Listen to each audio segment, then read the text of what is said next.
ورحمة الله وبركاته. الحمد لله القائل وأتموا الحج والعمرة لله. أشهد أن لا إله إلا الله وحده لا شريك له، وأشهد أن محمدا عبده ورسوله. اللهم صل وسلم على سيدنا محمد وعلى آله وصحبه أجمعين. أما بعد، فيا أيها المسلمون اتقوا الله، أوصيكم وإياي بتقوى الله، فقد فاز المتقون.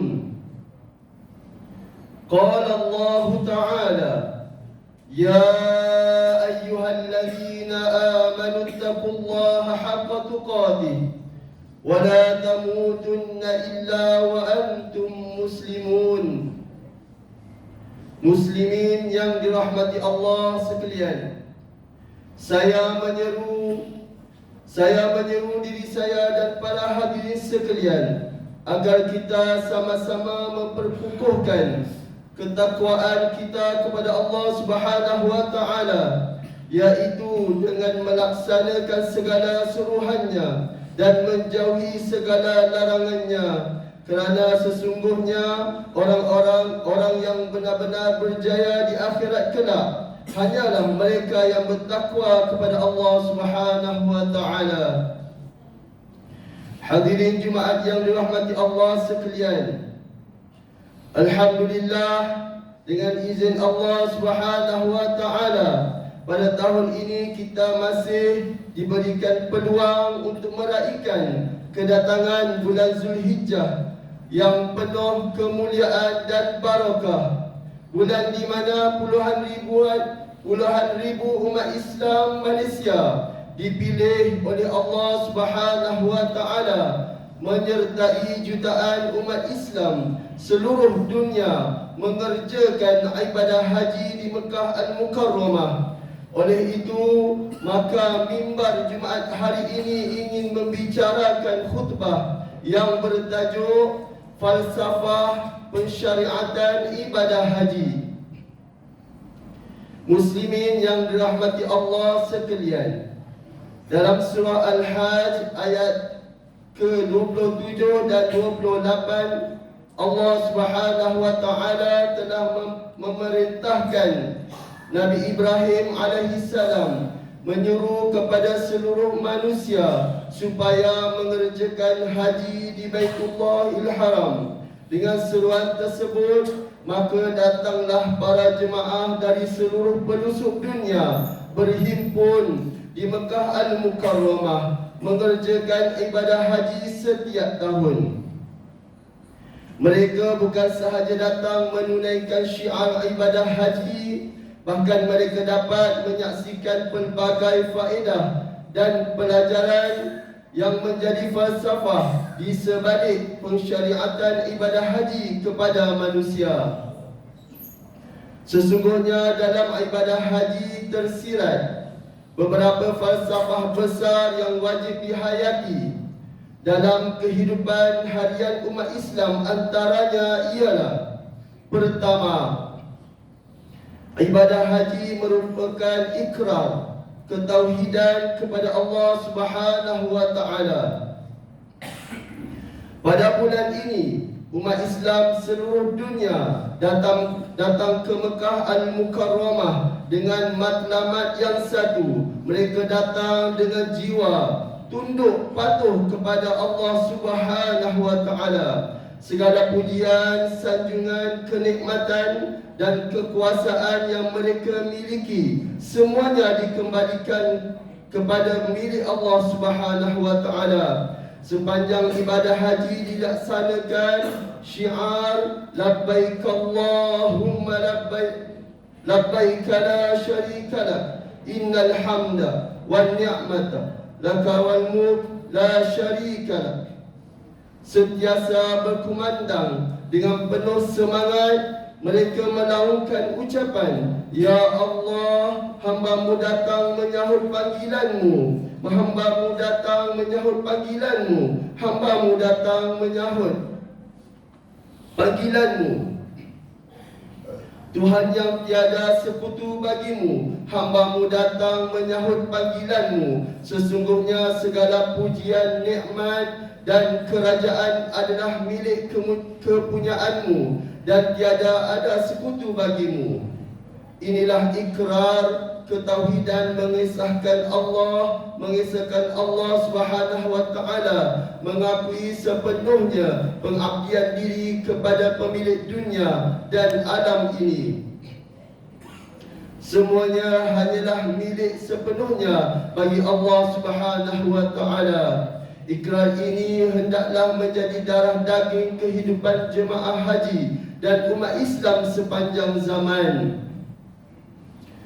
Muslimin yang dirahmati Allah sekalian, falsafah kedua di sebalik ibadah haji ialah ibadah haji menyemai roh pengorbanan yang suci.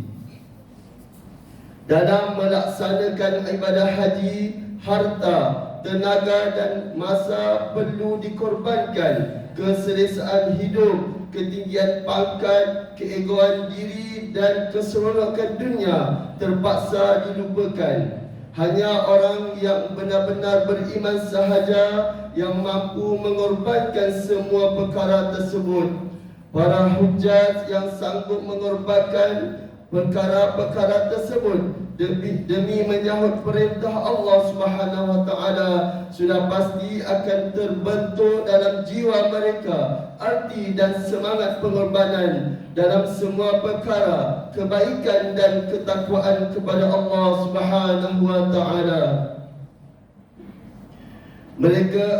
Mereka yakin harta dan apa sahaja yang dimiliki apabila digunakan untuk jalan kebaikan dan ketaatan kepada Allah Subhanahu wa taala, kesannya akan semakin bertambah keberkatan hidupnya. Mereka yakin dengan janji Allah Subhanahu wa taala kepada orang yang menginfakkan hartanya. Allah Subhanahu wa taala berfirman dalam surah As-Saba ayat 39, "Wa ma anfaqtum min syai'in fa huwa yukhlifu wa huwa khairur raziqin."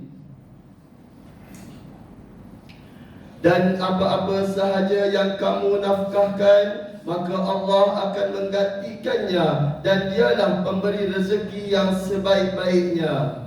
Begitu juga Abu Hurairah radhiyallahu anhu meriwayatkan bahawa Nabi Muhammad sallallahu alaihi wasallam bersabda, "Man naqasat sadaqatun min mal." Sedekah tidaklah mengurangi harta. Riwayat Muslim. Imam An-Nawawi ketika mensyarahkan hadis ini berkata, kekurangan harta disebabkan infak pada jalan Allah akan ditutup dengan keberkatannya atau ditutup dengan pahala di sisi Allah Subhanahu wa taala. Ketiganya, ibadah haji merupakan lambang kesatuan ummah. Sesuatu yang kita tidak dapat disangkan lagi bahawa setiap kali kedatangan musim haji, kota Mekah Al-Mukarramah akan dibanjiri oleh jutaan umat Islam. Mereka datang dari serata pelosok dunia, dari pelbagai bangsa dan bahasa, dari pelbagai warna kulit dan budaya. Ada yang bangsawan dan rakyat biasa. Semuanya datang untuk matlamat yang satu, iaitu melaksanakan syiar ibadah haji. Mereka semuanya berwukuf di padang Arafah yang sama, dengan pakaian yang sama, pada hari yang sama. Mereka bertawaf dan bersa'i di tempat yang sama. Semua ini menggambarkan bahawa kesatuan fikrah, amalan dan tidaklah dalam melaksanakan perintah Allah Subhanahu wa taala merupakan tuntutan syarak yang tidak boleh dipandang ringan. Semua perbezaan warna kulit, budaya, bangsa, bahasa dan martabat sosial hanyalah untuk kita berkenal-kenalan. Kerana yang mulia di sisi Allah Subhanahu Wa Taala hanyalah mereka yang lebih ketakwaan kepada Allah Subhanahu Wa Taala. Firman Allah Subhanahu Wa Taala dalam surah Al-Hujurat ayat 13. Ya ayyuhan nasu inna khalaqnakum min dzakarin wa unsa وَجَعَلْنَاكُمْ شُعُوبًا وَقَبَائِلَ لِتَعَارَفُوا إِنَّ أَكْرَمَكُمْ عِنْدَ اللَّهِ أَتْقَاكُمْ إِنَّ اللَّهَ عَلِيمٌ خَبِيرٌ. Wahai umat manusia, sesungguhnya kami telah menciptakan kamu dari lelaki dan perempuan, dan kami telah menjadikan kamu pelbagai bangsa dan bersekutu puak supaya kamu berkenal-kenalan dan beramah mesra antara satu sama yang lain. Sesungguhnya semulia-mulia kamu di sisi Allah ialah orang yang lebih takwanya di antara kamu, bukan yang lebih keturunan atau bangsanya. Sesungguhnya Allah Maha mengetahui lagi Maha mendalam pengetahuannya akan keadaan dan amalan kamu. Muslimin yang dirahmati Allah sekalian, bagi mengakhiri khutbah ini, marilah kita fahami dan ambil pengajaran daripada tausiah tersebut. Pertama, umat Islam hendaklah yakin bahawa ibadah haji adalah lambang kesatuan ummah dalam melaksanakan ketaatan dan pengorbanan ketauhidan Allah Subhanahu Wa Taala, mengagungkan syiarnya. Kedua, umat Islam diseru supaya sentiasa mempersiapkan diri untuk berkorban harta, masa dan tenaga demi menyahut perintah Allah Subhanahu Wa Taala serta mendaulatkan syariatnya. Ketiga, umat Islam hendaklah sentiasa ikhlas dalam melaksanakan segala perintah Allah Subhanahu Wa Taala dalam setiap pengorbanan yang dilakukan supaya mendapat ganjaran dan keridaan Allah Subhanahu Wa Taala. A'udzu billahi minasyaitonir rajim. وَأَذِّنْ فِي النَّاسِ بِالْحَجِّ يَأْتُوكَ رِجَالًا وَعَلَى كُلِّ ضَامِرٍ يَأْتِينَ مِنْ كُلِّ فَجٍّ عَمِيقٍ لِيَشْهَدُوا مَنَافِعَ لَهُمْ وَيَذْكُرُوا اسْمَ اللَّهِ فِي أَيَّامٍ مَّعْلُومَاتٍ عَلَى مَا رَزَقَهُمْ مِنْ بَهِيمَةِ الْأَنْعَامِ فَكُلُوا مِنْهَا وَأَطْعِمُوا الْبَائِسَ الْفَقِيرَ.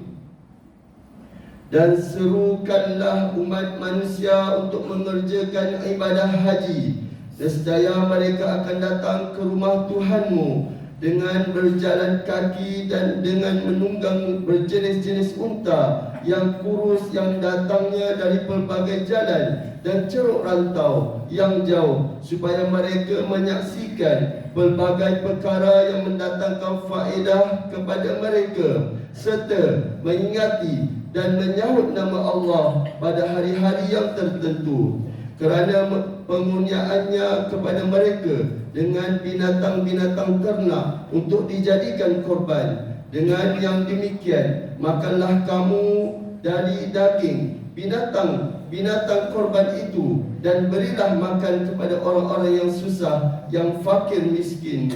Barakallahu li wa lakum fil Qur'anil azim, wa nafa'ani wa iyyakum bima fihi minal ayati wa dzikril hakim, wa taqabbala minni wa minkum tilawatah innahu huwas samiul alim. Aqulu qawli hadza wa astaghfirullahal azim li wa lakum wa lisa'il muslimina wal muslimat fastaghfiruhu innahu huwal ghafurur rahim.